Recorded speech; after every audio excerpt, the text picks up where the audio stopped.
about to start. Please take a seat. We are already, as ever, running late, so and there's a lot of work coming up, so therefore we should really start. I give you 1 minute.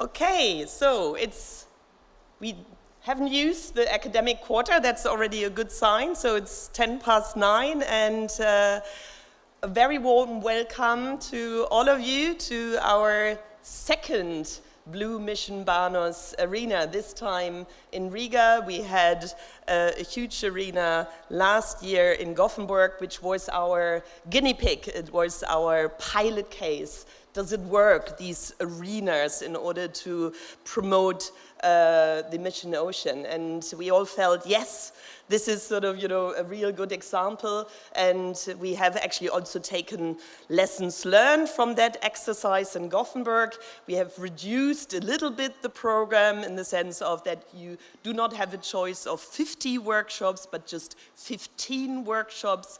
We have actually also made a point of, yes, electronic, everything is nice, B2Match, etc. But actually sometimes also a little piece of paper is also making the trick, so that you can really sort of see what the program is, what are actually the projects here, what is the funding situation, and also what are our hypotheses of action points which are necessary in order to push the Mission Ocean here in this region, in the Baltic states, here in Latvia, in Lithuania, in Estonia, in Finland, as well as in the Baltic Sweden, because this is what this mission arena is about, to bring the mission to you here on the local scale. Who am I? I'm Angela Schulzin. I'm the managing director of the Submariner Network, and I also have the pleasure to be the lead coordinator of BlueMissionBANOS.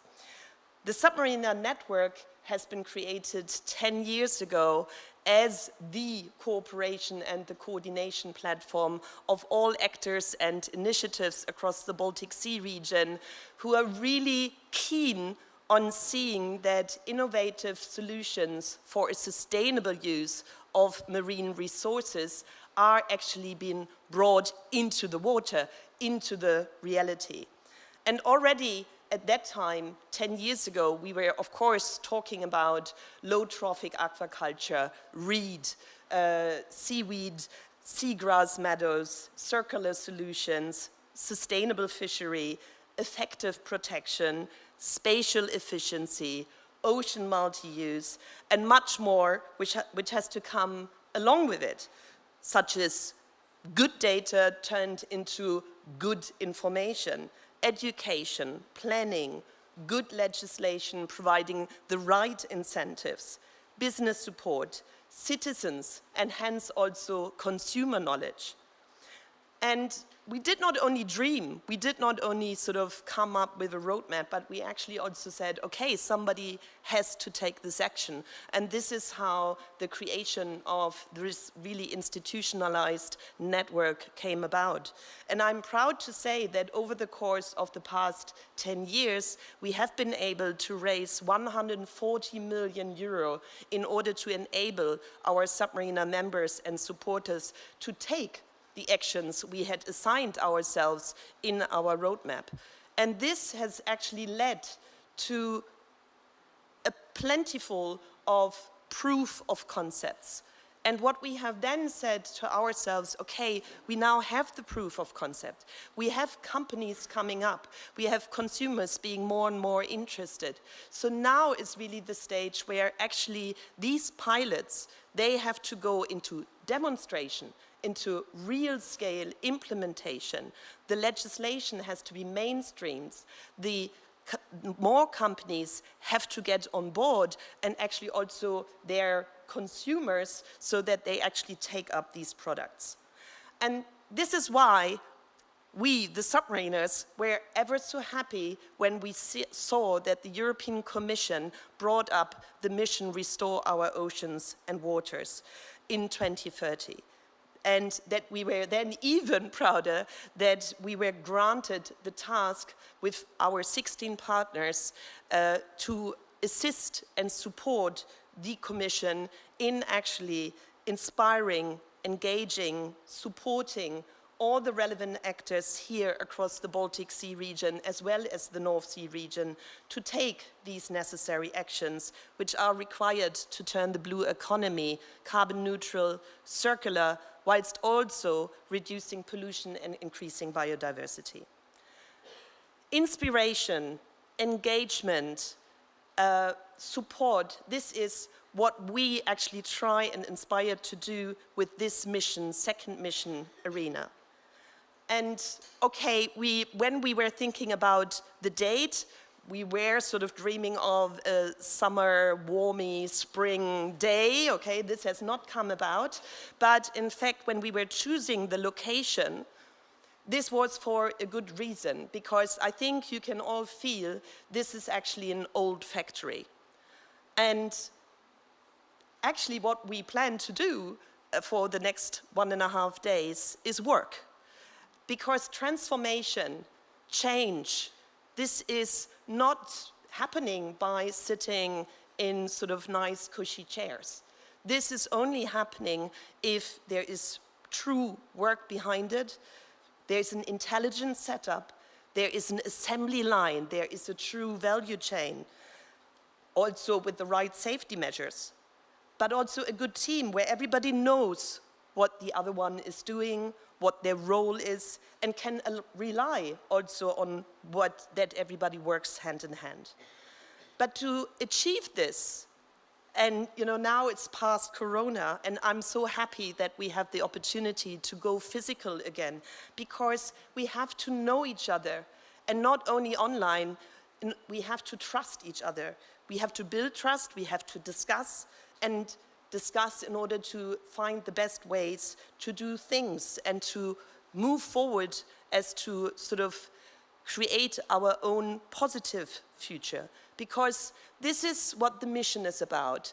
We all know the problems, we all know the challenges, also in these very challenging times. But I think the message has to be there are solutions and we can implement these solutions.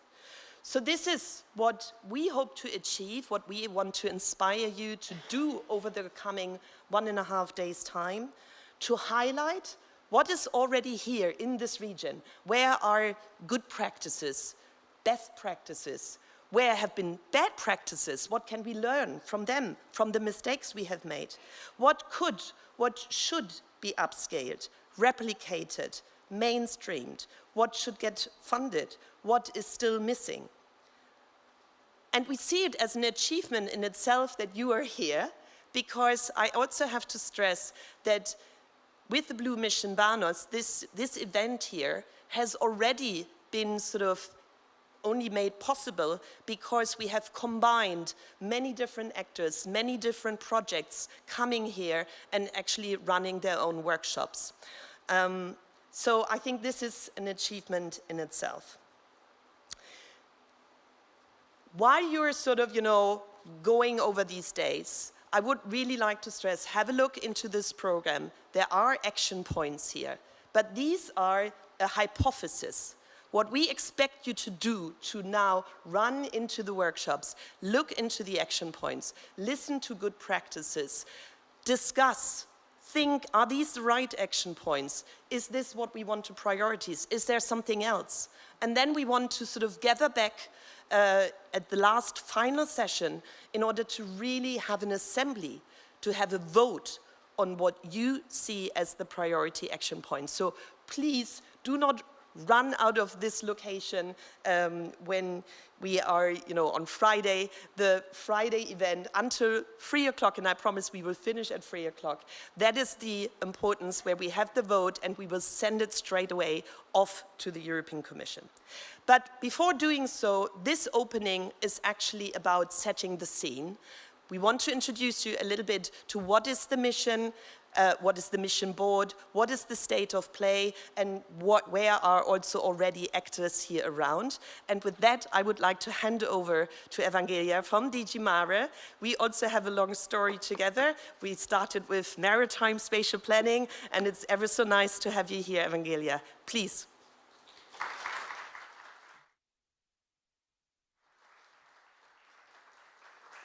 Do I use this, I guess? Good morning, everyone. I'm very happy to be here. I don't know if I have met most of you. I have seen familiar faces, but very excited to be in the workshops and discuss together. I'm here to present you the state of play of the mission, as I'm pretty sure with our Baltic North Sea lighthouse, you have already been familiarized with it. I don't know, does it work like this? I have a set of slides, but I'm not sure what am I supposed to do. Okay. So until we get the slides, just to say that in Brussels it's also rainy, so no surprises there. But we do see the big differences. In our ocean conference last week in Athens, there was like 28 degrees and it's still spring. So you can see how the climate change is coming and nobody can deny it. I don't know if I am already there. Well, I can start speaking about the mission so that I can skip some slides.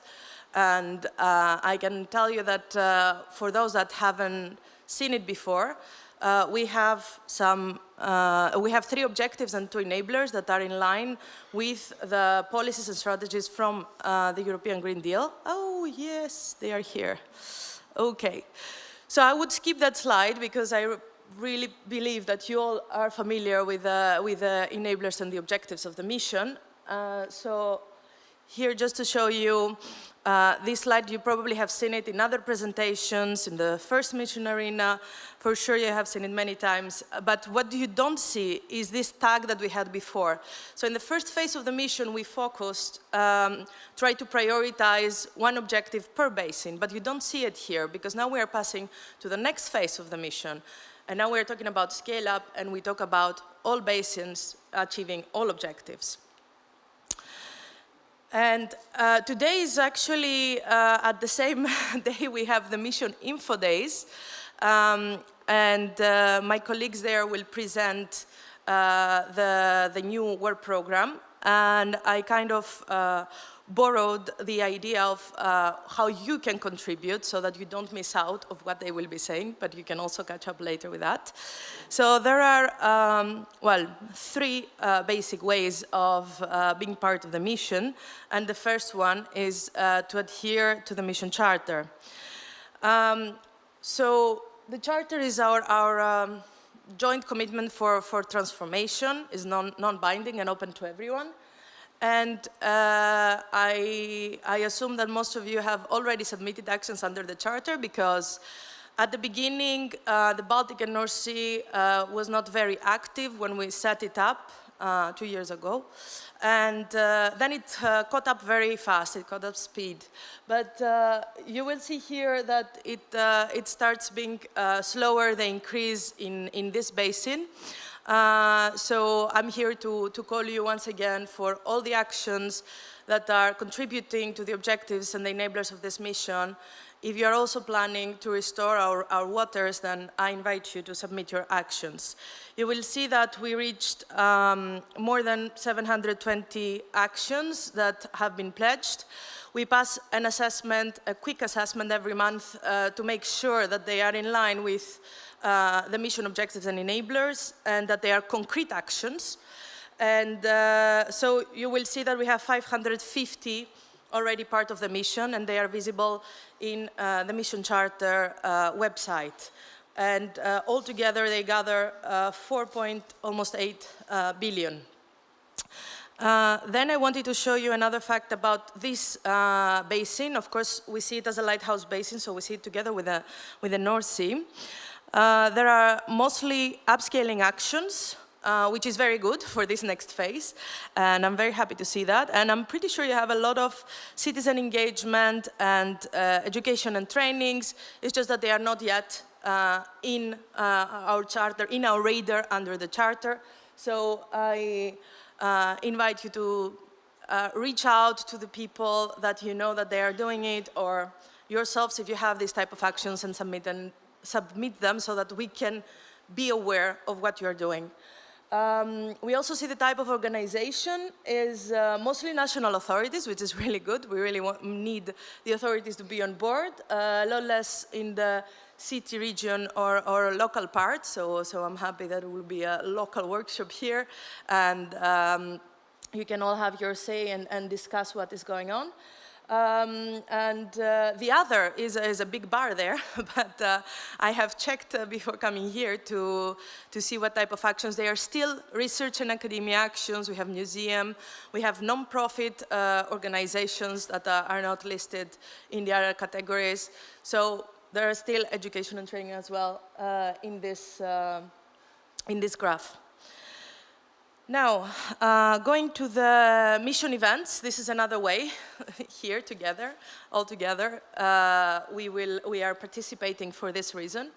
And I just want to present you what happened in the past. Some of you, I assume, would have participated to the European Ocean Days. This time we tried to bring together several events that are, the center is the ocean. We try to have our stakeholders benefiting from this series of events, which we received very positive feedback, so we assume that the added value was there, and we had more than 1,500 registrations.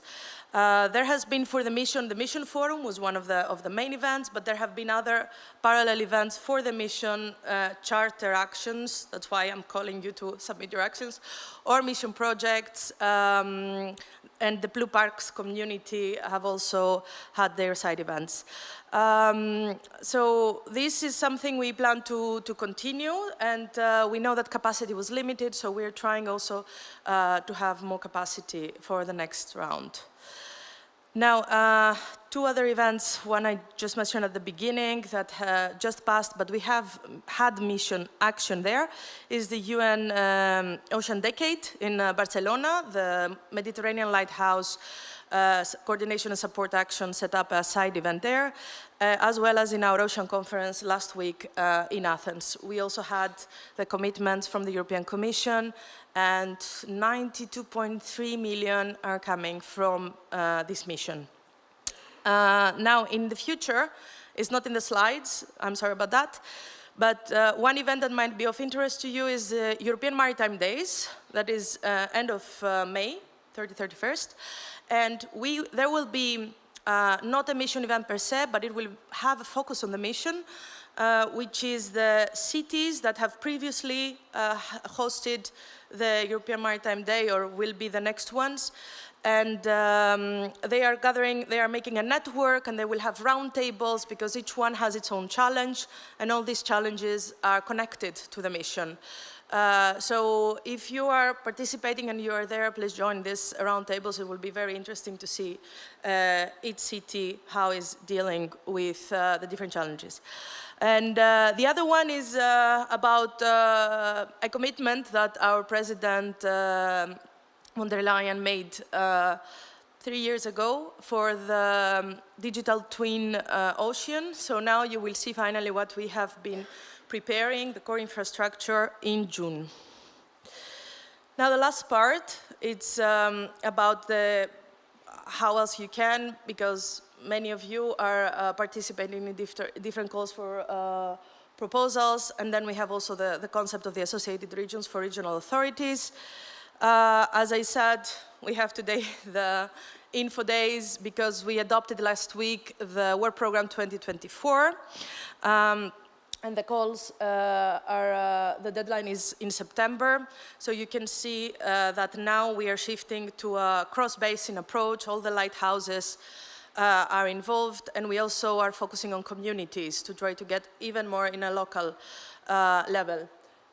You will see the different projects that we have had and the budget that we committed.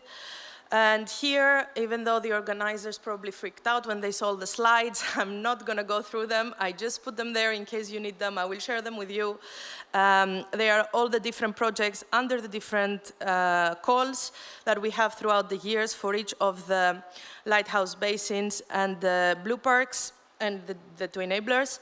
And going to the Baltic, for instance, as I said before, you see priority objective, but this is the last time you will see it because now we are shifting towards a more cross-basin approach. But since the beginning, we have reflected on it. Even though we try to prioritize to start somewhere, it didn't mean that for the Baltic is only about the blue economy. Of course, the biggest problem is the eutrophication pollution, so we know that it was interesting for you to participate in other projects and have the solutions from other projects. So you will see the cross-basin events, cross-basin topics that we have had. This is not allowing me to see the screen, so I'm sorry that I'm doing this all the time. And then the enablers, so you see how we try to build the core infrastructure for the digital twin ocean. And here we have how we try to mobilize the public with the different actions. Of course, the 2024 will be added soon in these slides.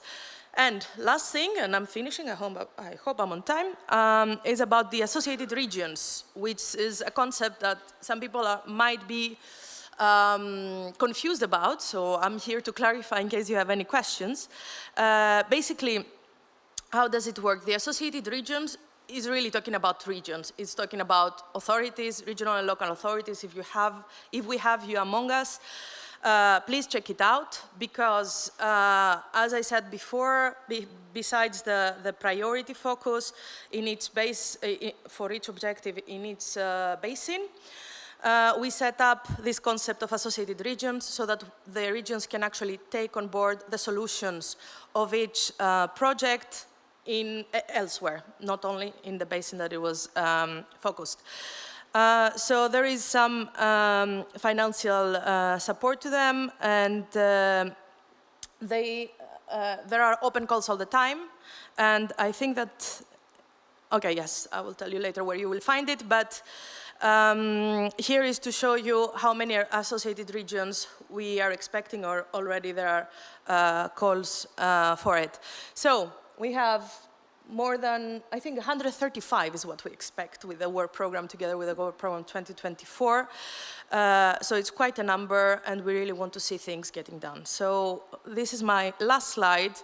If you want to know more, of course it's a working process, so we really try to update and put more information, so also your suggestions are welcome.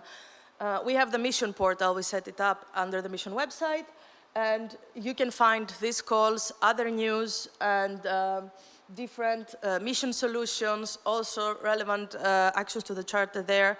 And also please subscribe to the newsletter if not already, so you can catch up all the time about the mission. And that was it. Am I on time? I think I'm on time. Thank you so much.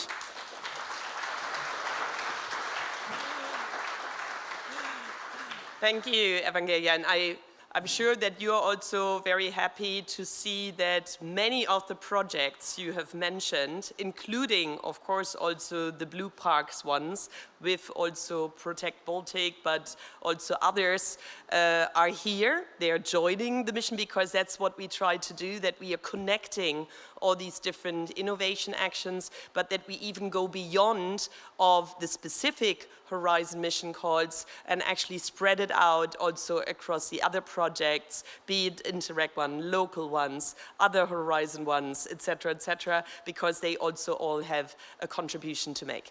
With that, I would like to give now the word to the mission board member from Latvia, Brigitte Deers, from the senior researcher at the Water Research Lab at the Riga University, and who has also been a long-time researcher at KTH, which is, by the way, our founding member of the Submariner Network. And I think it is quite interesting, Brigitte, that I think your research focus is actually much more on water, wastewater, and I think this is also always important to stress that somehow we always call it Mission Ocean, but it's the Mission Oceans and Waters. Brigitte.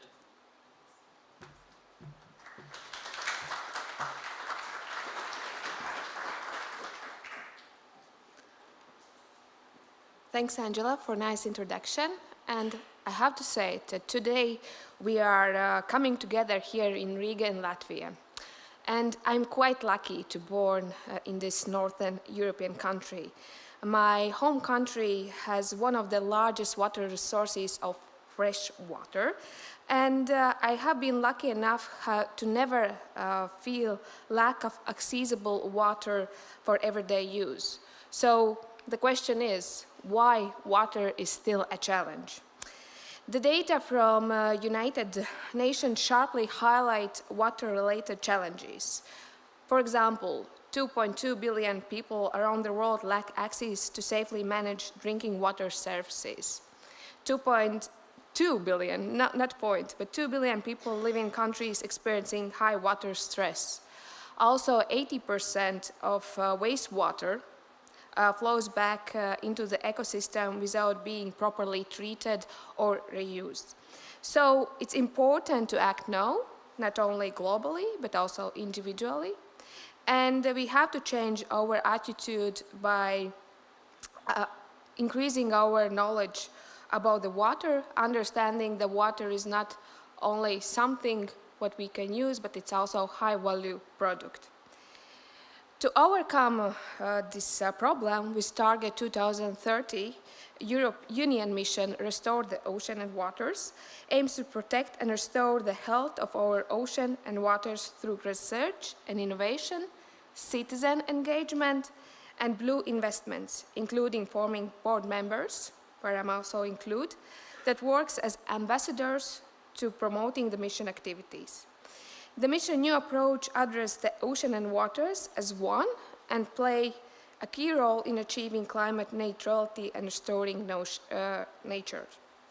The mission supports regional engagement and cooperation through area-based lighthouses, and as Eva mentioned, there are 4. Atlantic Arctic, Mediterranean Sea, Black Sea, and Baltic North Sea. Mission lighthouses are the sites where we can pilot, demonstrate, develop, and deploy the mission activities across the Europe Union seas and river bases. The major challenges for the Baltic and North, where we are gathering today in this region, includes protect marine environment, implementation of sustainable blue economy, and elimination of pollutions such as litter, microplastic, hazardous substances. And to finish my presentation, I often receive the question, how can me myself involved in this mission? And I usually start with the question, do you drink tap water? And I strongly believe this is the easiest way how to reduce the plastic litter consumption and stop environmental pollution. To produce 1 plastic bottle, it takes approximately 1 second. Degradation up to 450 years. And finally, 1967, the Beatles released their song, All You Need Is Love. It sounds very catchy, but today let me rephrase these lyrics. All you need is drinking water. So, can you imagine your day without cold and refreshing glass of drinking water, which we also have on the stage? I can't. So let's stop pollute the waters and let's save our resource. Thanks.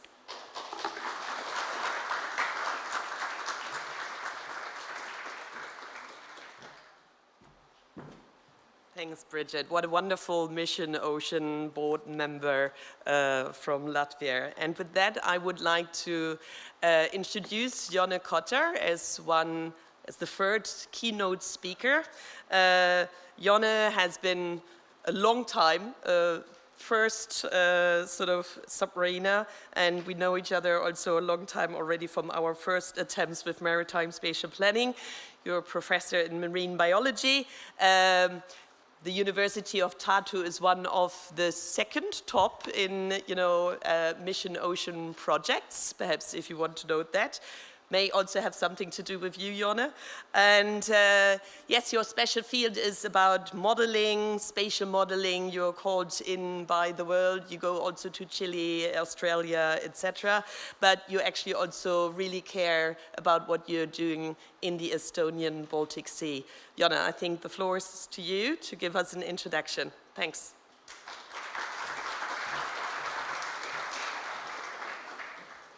So very good morning to all of you, and thank you for this lovely introduction. So this talk today, it's about a blueprint for a healthy Baltic Sea, and that means basically I'm not so much going to concentrate on a present and a past, but looking forward, so and try to be a bit of inspiration. But all stories have to start from somewhere, and then the thing is like human activities have impacts, and we all know that. But the problem is that the human activities have become more diverse and more intense, and what we see on the deterioration of the environment in all different seas, well, globally. And it's not an exception. The Baltic Sea is not an exception. So we have a big watershed areas, and it's a transboundary system. It's so complicated to manage it. And then on the right side, you can see the state of the Baltic Sea, and the red color is actually no good here. So it's if in a previous assessment we had a bit more of green, now it's even less. So we actually in a trouble a bit. And that the previous red color was only about eutrophication, but we have many more, lots of different kinds of pressures. And then these, on the right side, you have this HELCOM assessment on different types of pressures, and if it's a red button, then that means the things are no good, and if it's a green, it's good. So we have some greens, that's good. But we still have loads of things to think about and how to manage, and definitely we don't want the Baltic Sea becoming something like you can see on a picture left. But this may happen if we are continuing to be ignorant of many things. So if you dive into the Baltic Sea, so the thing what we want to get from the left to the right, so from the sort of deteriorated communities to the healthy, pristine systems. And then in order to do it, so you need to have some sort of action plans, and the Baltic Sea action plans is there, and you have some nice declaration like we want to clean water and healthy ecosystems and all those things. But the billion-dollar question is how this can be done. And now it's a couple of more slides about backgrounds, and then I'm going into the topics. But basically, the reason why we haven't achieved so far is manifold. So one thing is like the system we are managing is a super complex. It's a complex human system, and the complexity means that it's almost impossible to control it. But we can calculate or assess some uncertainties and how the system is evolving. And the complexity arises from the thing that each different types of pressure, for example, or human activities resulting in multiple pressures, and they're all so interacted. And if we go into the ecosystems, that's the same. So we have lots of different nature values, and they're all so much related to each other. And then we want to do this ecosystem-based modeling, everybody's talking about it. Then we basically have to understand the system. So if we are going to do something, what are the consequences of these actions to all of those ecosystem elements in order to manage it properly? So what can be done? So if we start dreaming now, there are also many actions that are feasible and can be done within a few years only. So talking about environmental digital twin, that's not there. So lots of digital twin actions are around salinity, water movement and all these things, but not too much about the ecosystem we actually care for. So there is a definite and the huge need to start building this environmental or ecosystem digital twin in order to run all these fancy scenarios. And this is something what I'm imagining, this digital twin. So basically this is a sort of IT solution or some sort of web-based even that everybody can access, and you have a nice sort of translation interface like a Google Earth that translates science to the public or manager or whoever, and then it runs all different interaction among species. So the connectivity is a huge issue. So the animals are not like stationary, so they're moving around. And even if you want to run or manage marine protected areas, so you have to know how species are moving around, because otherwise your network of marine protected areas is sort of useless, it's not working. And then on top of it, you have to have some module of human impact. So you have to understand how different sorts of human activities are acting or having a pressure on different environment. And then another side of this digital twin is how we collect data. So we definitely have lots of new technologies, but we don't use them so much. So lots of talk about it, but not in real life. So we have, for example, some remote sensing people, so they're producing nice products, but how many of the policymakers or stakeholders have been actually using the product? And this is because of complexity of data. So as scientists, we are collecting the data we can understand, but we have to translate it to somehow to those who are needing them, to calculating averages or picking up the maximums or linking different data sets. So that's a huge challenge, but even with nowadays technology, so this can be easily solved. So it's just we have to come together, talk a bit, and then we can find a solution. And then another treasure goal. So we have published billions of scientific papers, and we have methods how to extract numerical evidence from these papers. But it takes years and years if you have to do it manually. But we have AI. So lots of people are afraid of AI, that it's taking our jobs. No, I'm not. So I think AI is a super good thing, because you want AI to do the tedious things you can't do or you don't want to do and instead of doing the routine job, you start to vision about different things. Imagine if you have an employee who can read for you 2 billion of paper a day and may make a nice numeric summary out of it. And this data can be immediately used for our mission. So we can use the evidence to make better predictions and to have a more sound decisions. So this is something. And then if we have all that data packed together, so we can develop these management models, that's very much needed. So we're all aware that humans having a pressure, so basically it's a bit complex, but if you look the figure on the right, that's a visual. So we have this blue dot is us, our system. And what we want, that it's not falling into this pit, because in order to get out of the region, that's very costly in terms of money and also for other time. So we want to manage the system in a way that the system is sort of stable. And then on a graphic left, you can see this green area. So we have to identify the manageable units where we want to have our system.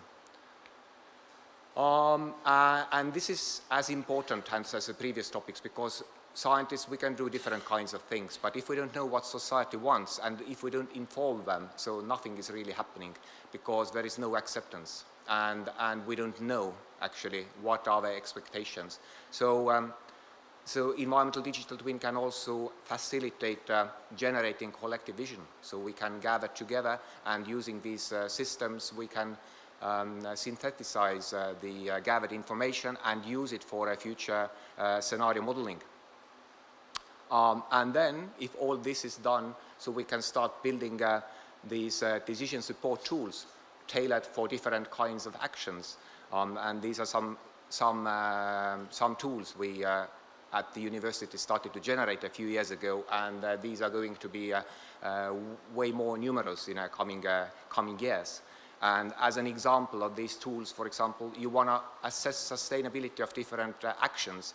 And what's happening now, if you look around, so lots of people are focusing on their own topics. So if I'm environmental scientist, I'm focusing normally like ecological impacts of something, and then if I was a economist, so my interest was like economic sustainability, and then you have a social scientist and so on.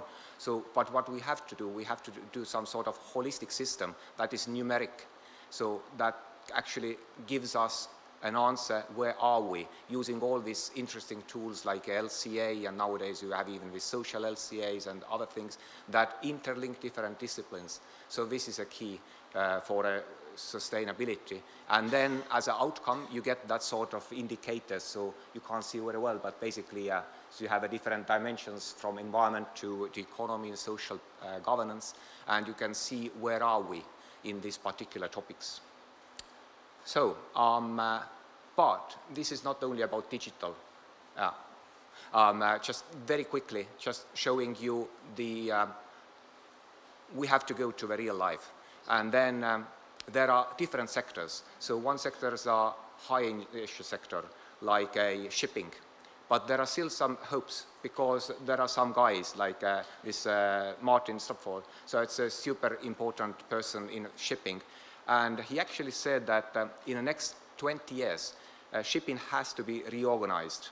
And this is at our time now. So if we make a good decision, if we pick up the technologies, what we already have now, so we can have changes that are comparable what we had in the past when sail ships turned to the steamships. So the same sort of thing, we can actually make it happening right now. And this is complicated slide, just look on the right. So there are different options what you can already do nowadays. So some are technology, some are fuels to reduce the greenhouse gases, but some are simple logistic. So we just reduce the speed of vessel.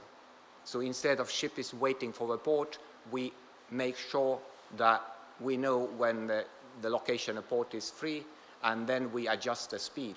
And with this, you can reduce emissions by 30%. It's a huge amount. So be smart. And then you can do the same on a port side. You can build a nice system for greenhouse gas emission, that's port, and try to build up new solutions that actually tackling the biggest problem. And you can do it the same thing on a sea system. So you basically calculate the benefits of different habitats, protecting our system and extracting nutrients and carbon and so on. So I think I'm too long, I already know. And then you have the novel sectors, and there are lots of things you can do. So you can actually use mussel farming and algal farming here in the Baltic Sea to improve the Baltic Sea, and to use it to support many other fields like food industry or IMTA solutions or so on. So I'm just going through all this very quickly because I'm too late. So basically, when we are putting all our efforts together and try to support each other, so we can improve tremendously our environment and then make blue economy, like as we want. So we have economic benefits and restoring nature. I think I stop here, otherwise it's, yeah. Thank you.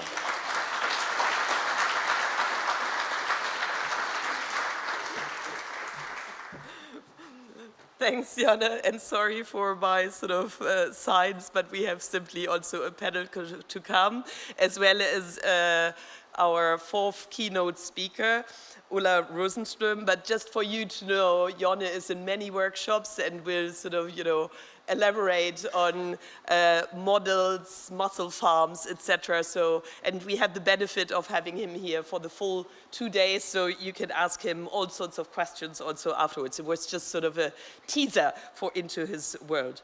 But now the floor is to Ulla Rosenström. Ulla has a background in ecology, hydrobiology, environment protection, and I find it fascinating, Ulla, when I read you on LinkedIn, etc., that you have not been only senior researcher, but you are one of these key people we all sort of seek for, because you have been a whisperer to the Finnish government and have been a long time member there, or rather sort of advisor to the government on Finland. And then you have changed the sides, and now you are with the John Nominen Foundation, and I think John Nominen is yet again one of these institutions which have really brought up sort of the level of that Finland has by far the highest number of mission charter pledges, and I'm sure that you will sort of present to us why this is so. Ola, thanks. The word is to you.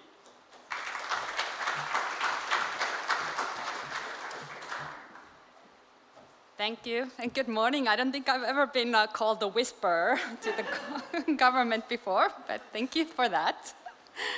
I'm very excited to be here this morning with you, because I feel that I'm with people who also love the ocean and the Baltic Sea. So it's very comfortable to be here to talk to you, because I come from a non-profit organization whose mission is to save the Baltic Sea and its heritage for the future generation.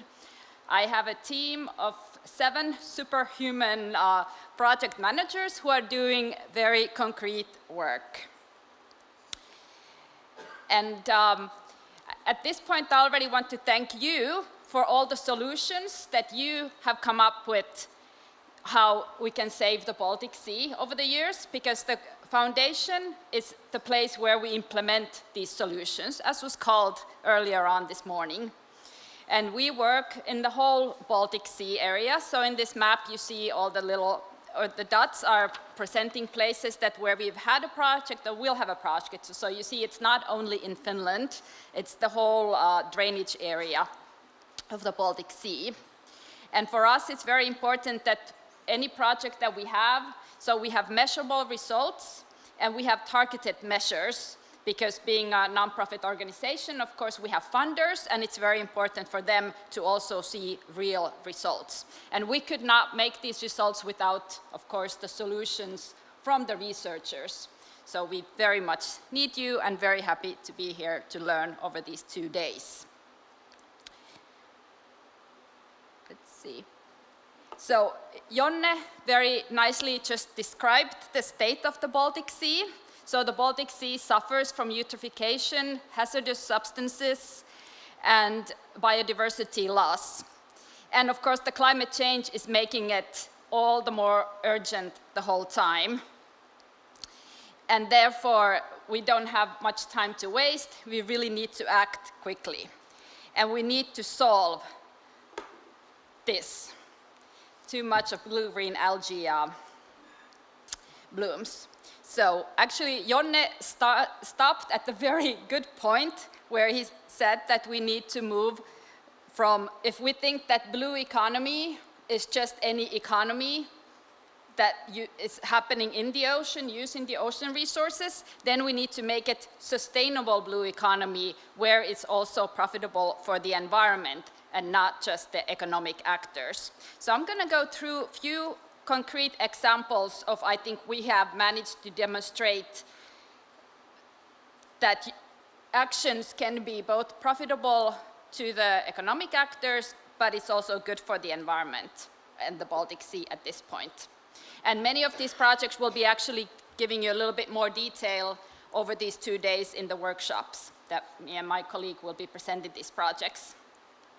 So one very actually big thing that we've done in the project and we've got results only this year or last year, is developing fertilizer loading processes.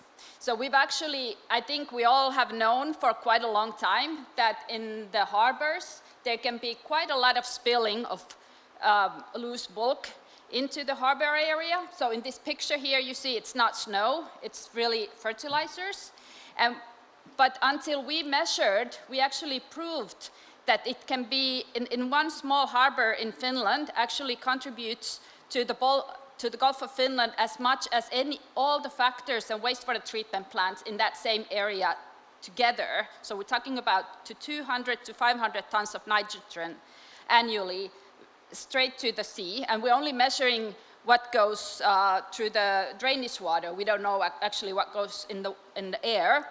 So, but we've managed to find different ways of stopping that, which means that we're cutting the nutrient loads to the sea, but at the same time, it's always an economic loss to the industry who is doing this loading, because they're losing their fertilizers. I know it's not that expensive, but over the years it accumulates to a lot. So we found solutions of how to not lose that, and it can be actually be recycled. Then whatever fertilizer loss is collected from the harbor, it can be recycled maybe to some other purposes. So it's a win-win.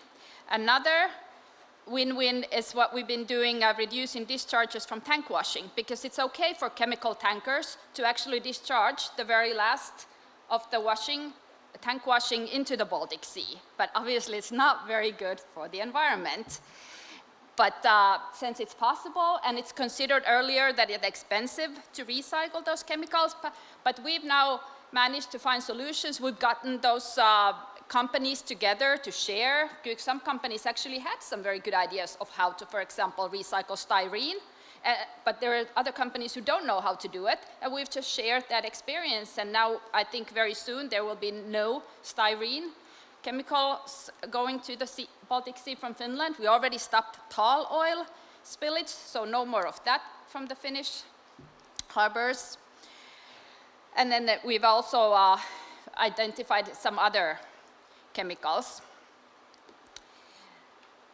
A third example is the increase of the use of cyprinid fish, so brax, for example. So here is a wonderful, this is an example where we actually managed also to cut phosphorus loads by 5 tons in 5 years.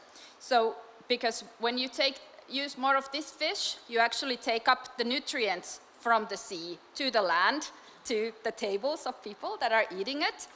But of course, it increased opportunity for the fishermen as well, because these fish species are maybe considered a little bit less economically valuable, but it actually has now increased the work and hence the income for the local fishermen. But it also works as a reduction of greenhouse emissions, because it's good to eat more fish and not just meat.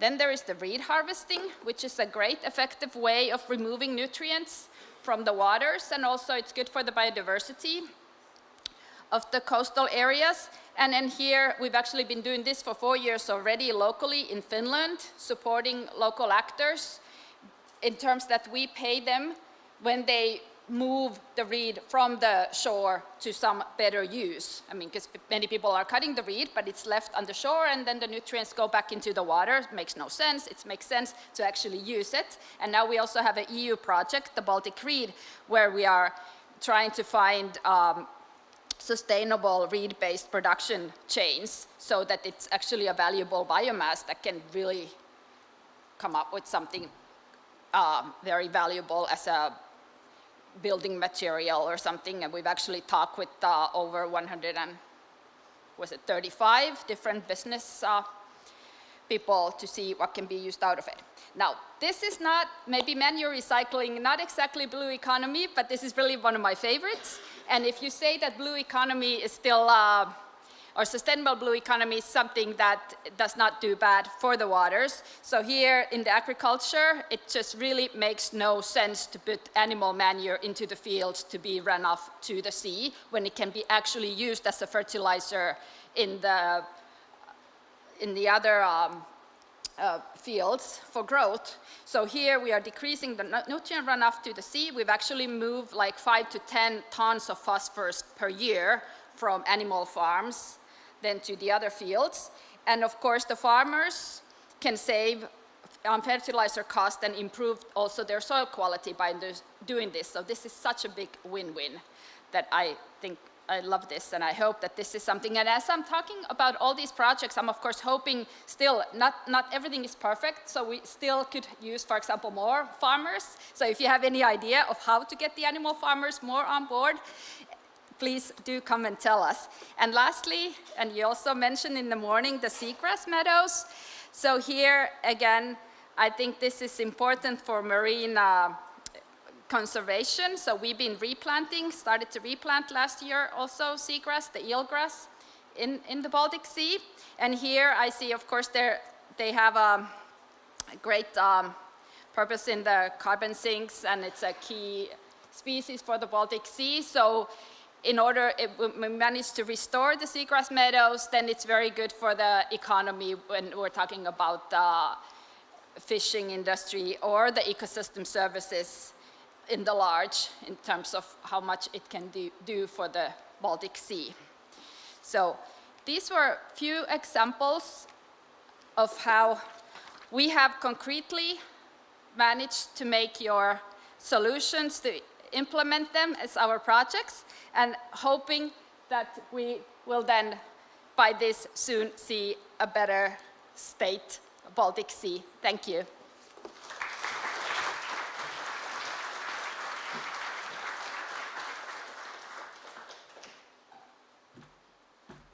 Thanks, Ulla. And can I now ask actually all the mission charter pledgers I have sort of pre-warned that they should come on stage, now to come really quickly with no further ado. And could I also ask to get back to the slide 1, because there we had also all the names and positions spelled out of those who are on the charter. So what we want to do now, very quickly, where is Maya? Where's Maya? Okay. Is actually, I mean, we will have many of you will also present in the workshops, but Evangelia was actually presenting that there is this so-called mission charter.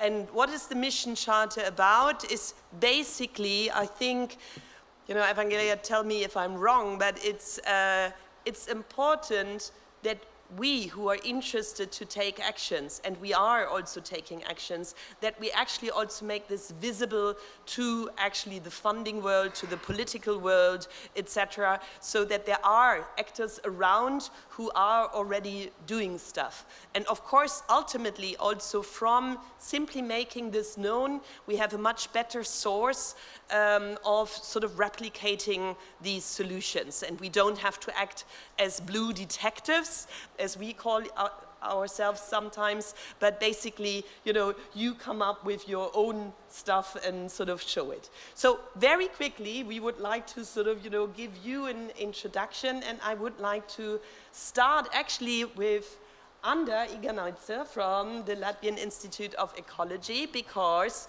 the Latvian Institute of Ecology and Ander is also a long time Submarina member, and is of course also behind the scenes here of this very event, you know, one of the key organizers. So perhaps first already a round of applause to Ander, because without her team, we would not be here.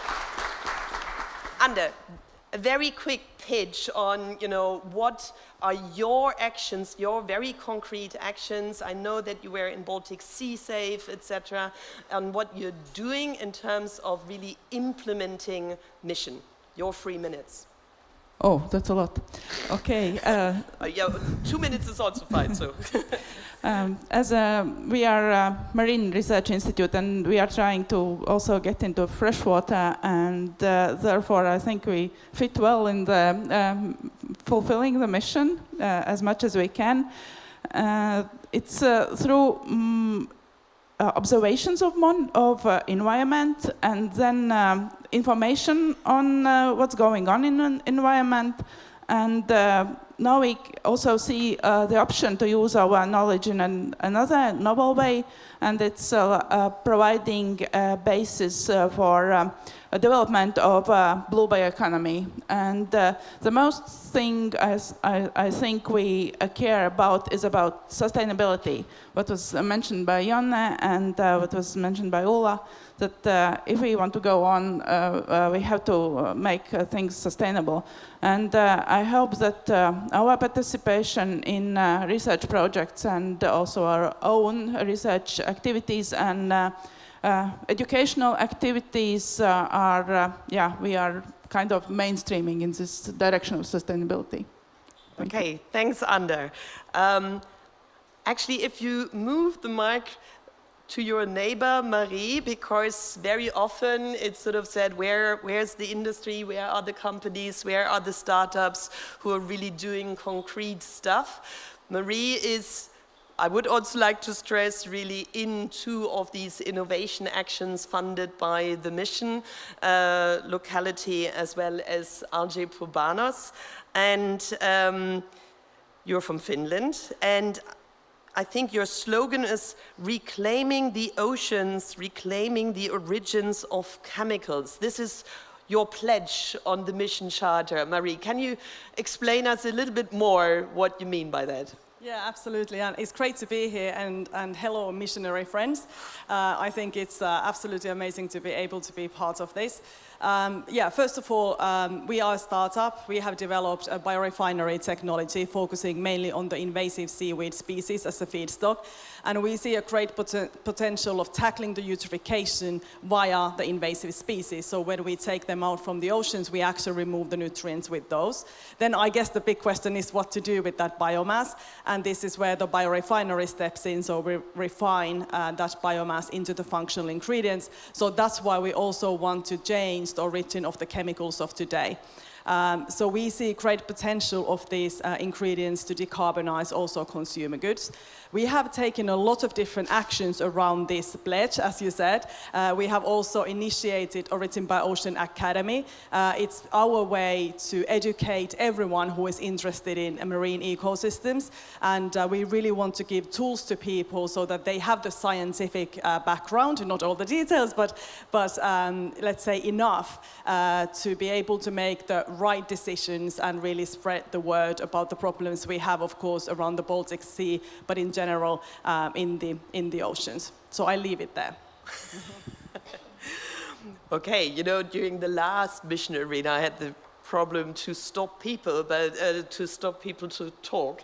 Now I guess I will have the issue to get you talking soon. But anyway, yeah, but thanks for that, and I think I will come back to you later. But moving on in the panel, I would like to give the word to Nerijus Nikers from Lithuania, from Klaipėda University. Hi. Nerijus, I know that Klaipėda University is doing lots of stuff, etc. But I think the concrete pledge you have made on the mission charter is actually about tetras. It's about land-based aquaculture.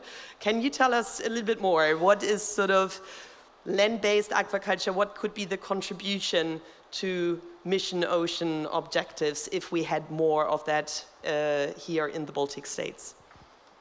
Yes, in Lithuania we have strategic goal to develop aquaculture, but actually we can see that there is a lack of knowledge, a lack of technology, know-how, and we are working in this direction, helping business, helping stakeholders, national stakeholders, to solve these problems. So Tetras project is one of our international Interreg aquaculture projects, and there we try to apply geothermal brine, which is very saline, as a artificial salt to develop new technology to apply marine water in recirculating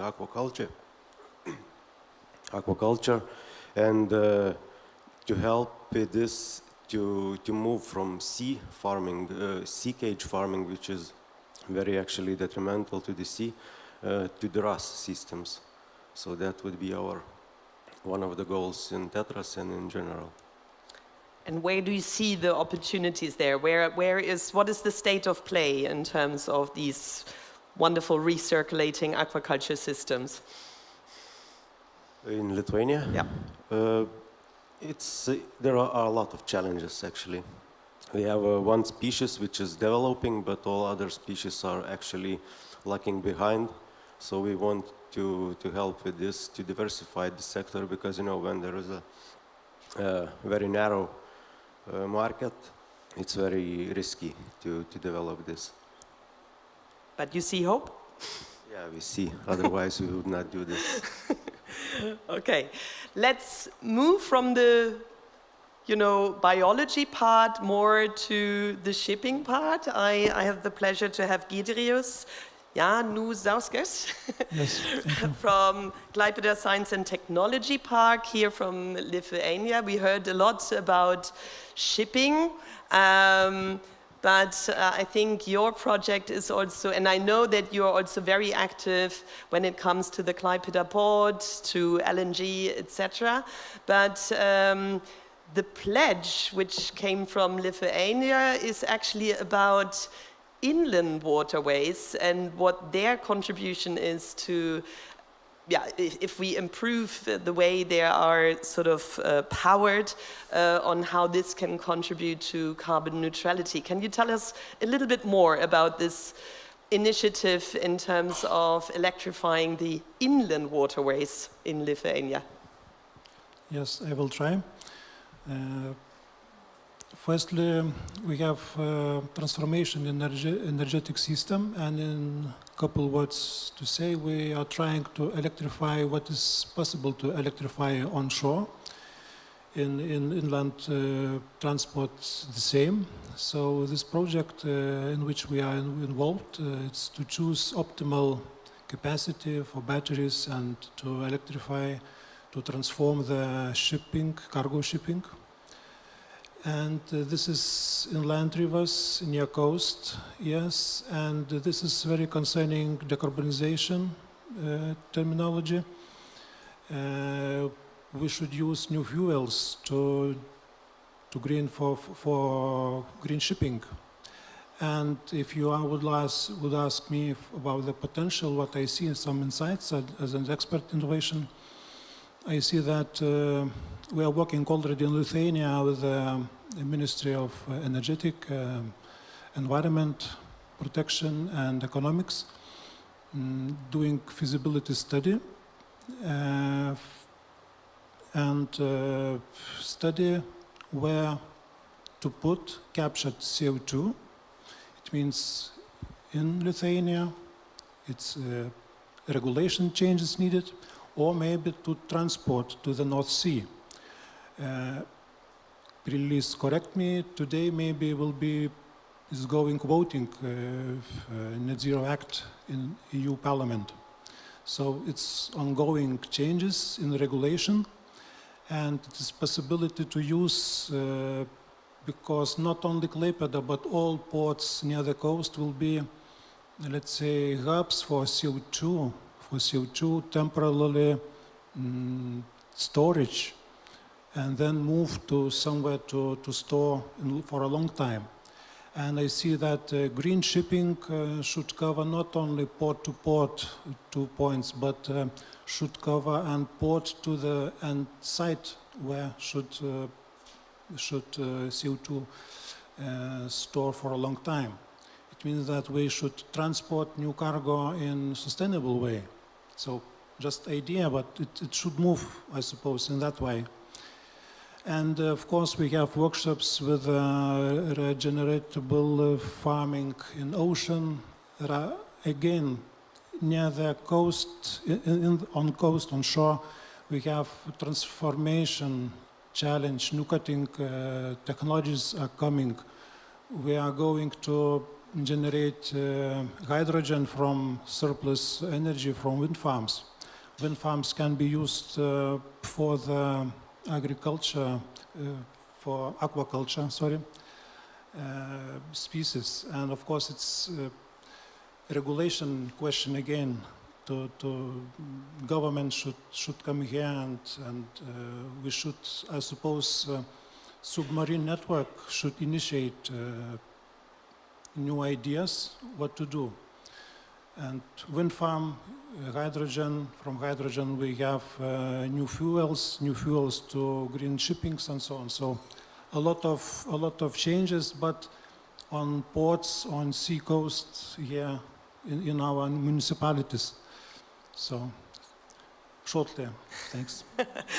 Okay, thanks a lot, and I think also already a lot of inspiration, and that's now you know why we organize these arenas into workshops, because there is so much to be discussed and debated that this is impossible to have in these kind of plenary sessions. So thanks for already input why people should go to the green shipping workshops later on.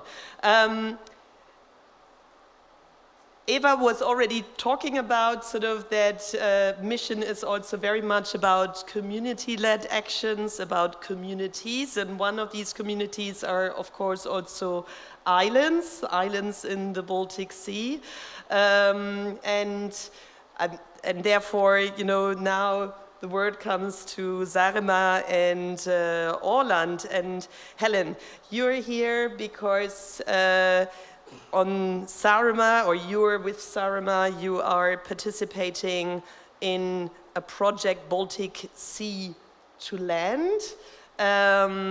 We heard earlier on, and I think we will also hear it very often in the workshops, about maritime spatial planning, about coastal planning, the importance to find a balance between different interests, between actually also different drivers in coastal areas. And actually what is also said in Baltic Sea to Land, actually to find solution to the unbalance of how voices of stakeholders are expressed. Helen, can you tell me a little bit more about what you do concretely on Saaremaa in this given project in order to sort of try to find a better balance between the voices of stakeholders and a better balanced spatial planning?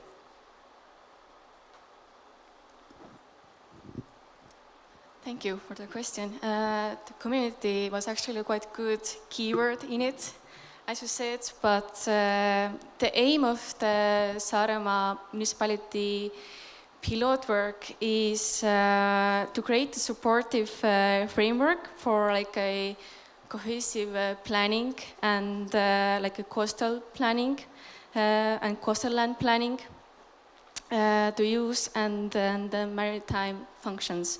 Taking into account of the sustainability, the sustainable blue economy, and as again, communal value.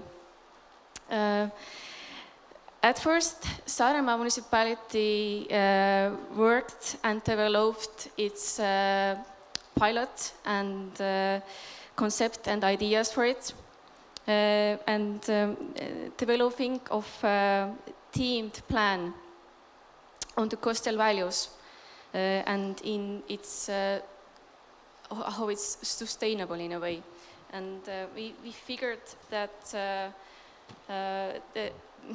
the blue economy and the Estonian maritime spatial plan actually gives us a lot of issues in a way that that's given to local levels to decide.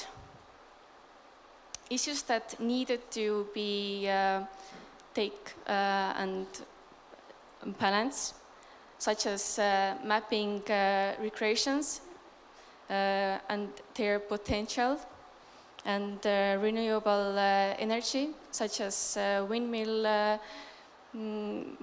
parks, let's say even like offshore windmill parks, and fishing and natural and culture values.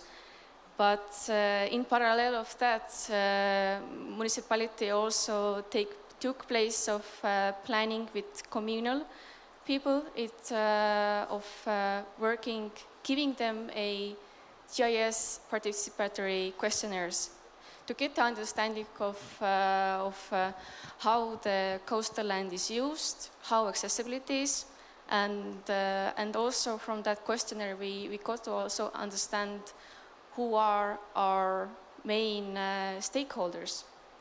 And from the knowing of the stakeholders, we got to work more focused on the theme of how to get access to the specific people, like fishermen or like coastal land users, like recreational users, as well seaweed collectors. And as this project is still ongoing, it is not yet done, and we still are working on it. And in this summer, we are having more questionnaires with our stakeholders. We already have had many seminars with them of getting more ideas of, because the island is big and we have a lot of people in it. There are many difficulties in taking with account with stakeholders. So therefore, we had many specific area seminars, and the main topics were accessibility to the shorelines, and how to plan the shorelines, and also the sustainable ecosystem of blue land. Thanks, Helen, and thanks for this brilliant example. I think it was one of the key messages also during the last arena, that it's so important to empower local communities and to bring really the mission from very up, EU, etc., global, and to break down these targets always, you know, to the real local targets and what can be done there and how to involve them. And I think, you know, there will be great opportunities for learning from your lessons, but also to expand them in the coming days. And with that, I would like to hand over to Maya Hagblom. Sorry that your name is not on here, but it was on the B2 batch from Åland, where I know that, I mean, you have many activities, etc., but I know that in particular you also had a very good initiative on sort of mapping and planning the marine protected areas. Maya, can you tell us a little bit more about that? Yes, thank you. And thank you for inviting me to this. Yes, okay, it started to the fact that it is not an easy work to protect the nature. To getting in place is not easy. I'm working for the Åland government, so my big part of my work is about to trying to get protected areas, and it's not easy anyway, but it is not easy because of lack of knowledge. If you don't know what you have, you can't protect it, or there is not a big idea with protecting something that is not valuable in the question of those values we are aiming to protect. I mean, all nature is valuable and there is very much to protect. But in the middle of the Baltic Sea, then you are affected of everything that is in the water. And with an economy depending on shipping, tourism, and that kind of activities, it's very important to know what it is that you need to protect in the first case. And we are also aiming to protect at least those 10% strict that we are talking about in the strategy for biodiversity. Well, the mapping, it started with Finnish mapping of underwater nature, and somewhere during the way we noticed that we don't have an idea. We needed to get a clue about our underwater nature. Then we got an opportunity to start with the money from European Maritime and Fishery Fund, and that was just some 200,000 euros. It was not a lot, but it was a beginning. Then we got some more cooperation and got help from both CF and got the Åland Sea Map. I'm not going to tell you so very much about that project because there is going to be a presentation later on during the day. But that was a very important part of working forward. And within that project, we got some areas that were bigger, and due to the project, we also have been able to get a bigger project for mapping with the Life Fund. So I'm telling you, it's very important with mapping, and it's very important with cooperation and financing. And if you know which those most important areas are, you can make some more effort on trying to protect those. And you have got a message to give to politicians, and you also can get some help from surrounding regions, and that's crucial for a little area as Åland. So the mapping is the thing. Thanks, Maja. And I think, you made a keyword, or you gave a keyword that it's not only the mapping, but that actually it's also the cooperation and this sort of, ever increasing series of projects which enable you to sort of do this exercise. I would now like to do a very, very quick round, and if you just pass through the microphone, to have a sort of last sort of question to all of you in terms of what you think. I mean, you were all sort of, submitting your pledges to the mission charter. What do you associate with the mission? I mean, where do you see the main added value for you? And what is your, I mean, we have all these action points here.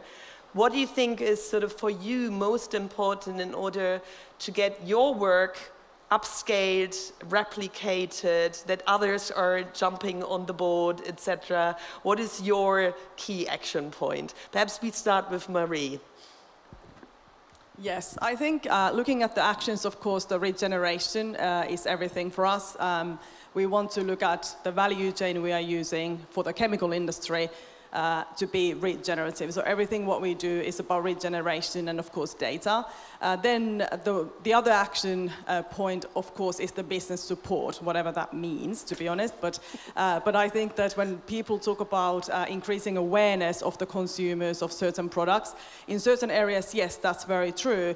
But you have to know the market where you actually function and what you are offering. So sometimes I think the business support is actually more about the education of the value chains, to be honest. I think we have to have a look at the things, how things are being produced today. People are not so much aware of the ingredients and things they use in their everyday products. And I think that's very important because most of the things we use on land, unfortunately, will end up in the waterways and in the oceans. So it actually makes a big difference what you use at home. So I think increasing that awareness and making people aware about the choices they make when they are buying very, let's say, boring products to be used at home, that's really the key. And of course, the chemical industry today, they don't really like that because they have a reason for it. But I think this is one of the biggest things we can also do from this mission, to say that we can implement value chains that actually have an impact on all the way from the feedstock, so from sea to land and from land to sea. And I think we have to be able to start looking at things as whole, not to focus on only one part of the things, but we really have to look at the big picture. The problems we have today, they are very complex, they are extremely layered, so I think it's a bit naive to think that you only slice one bit and then everything will change. And this is about the cooperation, as was mentioned here, that all the different areas, businesses and land areas need to function together. I want to mention one more thing, is the chemical processes, how things are being produced. Most of the industrial players today, they discharge their effluents into the ocean or waterways, and they do that under a governmental environmental permit. So EU is still having this old-fashioned way of seeing this particular manufacturing industry. And I think Origin by Ocean was also born from the fact that we want to show that when you are a manufacturer of whatever, you also have to take care of your side streams and your discharge water. So that's why we have developed a closed loop process system. Now I stop. Okay, yes, let's go to Gilles. I mean, and thanks, Marie, also to that you picked up on sort of course, a very important other aspect we deal with, and I'm sure also John Norman and etc. is indeed the dealing with the waste streams and actually also more efficient use of waste, etc. That's of course part of the whole value chain. But Giderius, so tell us, what is your take on what you hope from the mission? You know, why did you sort of sign the charter, and you know, where do you see the need for cooperation? Suppose the mission will succeed, but where to be succeeded should be during our cooperation and mapping should be exactly, we should know what technology, what species in aquaculture we are going to grow. It's example, in North Sea there are different salinity than in Baltic Sea. We just discussed yesterday, and there are different species and it's different technology readiness. In Denmark, for example, already communities are going involved, and it's in different level are going. In Lithuania, we have a different situation in Baltic countries here. We're just looking what to grow and then what method to use. And this is maybe just example, but in other topics, same. We should talk about exactly what it is, what differences, and then to look what kind of regulation, what kind of financial instruments we should use to help to develop, to implement these technologies, I suppose. So business models are for every topic important, for the aquaculture and for the green shipping and other topics. Everywhere we should find the business durability, what models should be. Okay, I stop you there because I think we have a whole session on business models, but thanks for sort of, you know, actually making promotion also for that workshop in terms of really thinking about the value chains. Ander, you are the national contact point for the BlueMissionBANOS. What is your hope in terms of what the added value the mission will specifically bring also to Latvia, to your work, etc.? Yeah, well, maybe I will not be very, very specific, but I guess that the success of mission will, at least in Latvia, will be a lot based on awareness still, education level again, and trust. We have to trust each other and also trust businesses, trust technologies. Yeah, I guess that's it. Nereus, we know about aquaculture species now already, so yeah. Anything more? Obviously, I will talk about fishery. There is sustainable fishery action points in the mission, and actually they are quite logic, and they supposed to work on theoretical level in Lithuania, but actually we have a shrinking fishery sector. because there are many environmental, political, populistic pressures on that field.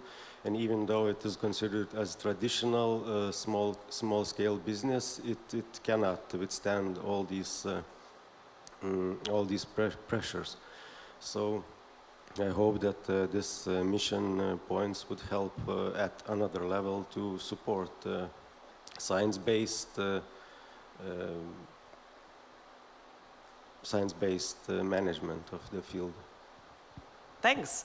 Yes, I think that this is also very much mission that, you know, we always talk about these traditional sectors, but of course also traditional sectors are in transformation. They have to change. Doesn't mean that fishery is gone, but it's just simply how does it need to change in order to sort of have sustainable fisheries even in the Baltic Sea. So thanks for that. And now very quickly with Maya and Helen, what is your sort of hope, the added value you see from the mission and your particular action point you would like to draw attention to? Yes, we must stop to seeing the protected areas as a problem. We must start seeing those as the motor for anything and for all the ecosystem services. We must start with protecting those most valuable areas before exploiting more of our Baltic Sea. That's very crucial. Then we are going on with other parts of the work. Thanks. Thanks. We should increase the awareness of the value of how we use the land of the sea land and also the mainland and how they both are connected to each other. And we have to know the understanding of what are the things that can happen if done wrong in a way. And as well, the communal, as island person, we know that the communal is a big word and key word. Thanks for all these words and, you know, the nice introduction, and thanks also for the timekeeping. I think I wait for the round of applause just now after sort of some sort of messages, sort of some, just house rules I have to introduce you before we are leaving the room. So some final procedures here. First of all, I would like to introduce you to a very important person who is actually following us over the course of the next 1.5 days, to Agne. Where is Agne? Okay, our visual recorder, because, you know, we are sort of people who sort of do not only listen, but our eyes are sort of working. And this was also a key message from our last arena, that we will have a big picture and we will also sort of, have messages as a visual. And please also go to Agne, follow her work, etc. if you say you want to have a particular point in the picture. So please follow her. And you have to stay until the very final session, because then we will release this big picture. Second, you can close your laptops, because everything will be documented, all the slides will be shared, the workshop discussions will be sort of shared, etc. No need to take photos of slides, etc. Rather concentrate on open your ears, open your eyes, open your mouths, because this is what will happen now in the workshops. We want to hear your voice. It's about your voice, which we need in order to really then get sort of, these action points, the roadmap for this region into a state that we can actually vote upon it in the final session. And this is really the Mission Ocean Stakeholder Assembly tomorrow, where we are voting on what are your priorities. And 30 minutes later, it will be with the European Commission, and they are very keen on sort of really knowing what here the electorate, as a democratic process, has sort of, said what are the priority steps. In between, You see here happy people who have signed the charter, make us happy. I was not so happy to see that for whatever reason, the Baltic Sea is normally a model region, and somehow in the Med they are much more keener on sort of, signing this charter. We have a table outside. It takes you literally 15 minutes. If you know your action, make good use of your time here if you're bored or whatever, which I cannot believe, but I mean, do it simply here rather than doing it at home, and really go onto this pledging page. It's a very easy jot form, and put in your project, either the one you're doing, but also the one you want to do, because this is how you show your political voice. And then a very formal one, sign our workshop signature lists, because all this is funded by various types of projects. And if you're in projects, that there are some formalities behind it, so make our life easy in order to also get this arena financed. One last thing, it's not here on the slide, but we have the benefit of being here. We have the benefit of sort of really doing physical exchange. We are part of the ecosystem-based approach, but there are other people out there. I always know from my team, social media is very important, and therefore I have been told #Arena2 or #MissionArena2. That's, if you are anywhere on these social media channels, please use it and just follow us on social media. And with that, a final word. Now is working time, now is workshop time, but I really insist humans are part of the ecosystem-based approach, and we need to bond. Sometimes we also need to drink and eat, etc. And we have made sure that after all our hard work today, there's also a reception here, there may be some music, etc. So please stay on also in terms of human bonding, because that is how you build trust. This is how you then come to joint projects, joint actions, new ideas, etc. This is why we have it physical, because I still haven't found the system on how you share drinks online. So make the benefit of this one. And now, please leave this room, because there is a change of the setting. Take your drinks, talk, and then, go back to the workshops at 11. And with that, a round of applause for our panelists and a good starting. Thanks.